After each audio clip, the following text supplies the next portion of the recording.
that could be a breakthrough here at Starbucks. It is a very big deal. I'm very pleased to announce that we petitioned the National Labor Relations Board for elections at 3 stores. This is all to say the labor market at this moment is about the tightest it has been in the last 20 years. And all of this is giving workers more power than I've seen them wield in my professional life as a journalist, and it is having real tangible consequences. One of them is that more workers are forming unions to protect their interests.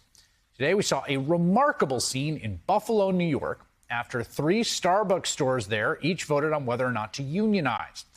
As is often the case, almost always the case, the company put up a huge campaign against the union, which included the company's former CEO, Howard Schultz, showing up and using an ill-fated Holocaust analogy to describe the company's mission to help convince workers not to unionize.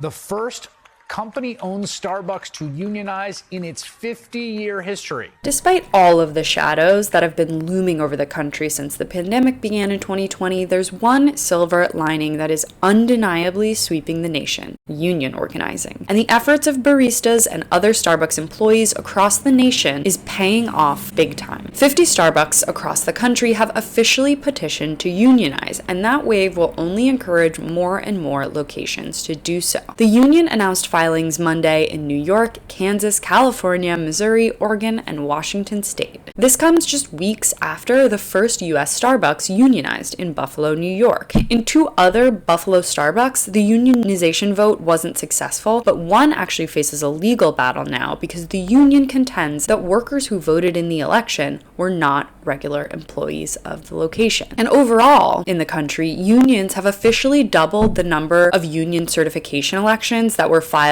in last January of 2021. But let's be clear, Starbucks' corporate body does not want this to happen. The company's North American president, Roseanne Williams, reiterated in a December letter to employees that, quote, "We do not want a union between us as partners." The company has promoted its reputation as a progressive employer with generous benefits, arguing that a union isn't necessary and would just get in the way of that good faith. But employers have found out recently that new hires make almost as much as employees who've been at the company for years, which suggests that Starbucks isn't actually committed to a sustained development of their employees, but will just keep paying them the same for years on end. Starbucks isn't taking these organizing efforts lightly. They've filed appeals to labor boards to quash all these efforts, insisting that organizers are gaming the system by voting store by store rather than a full company-wide vote. Unsurprisingly, Bernie Sanders has been a longtime supporter of this collective action, and thinking about the fact that the first unionization of a Starbucks happened only a month and a half ago gives us a good indication that this momentum is just getting started. Thanks so much for watching. You can follow me on all platforms at Caro Johnson 917.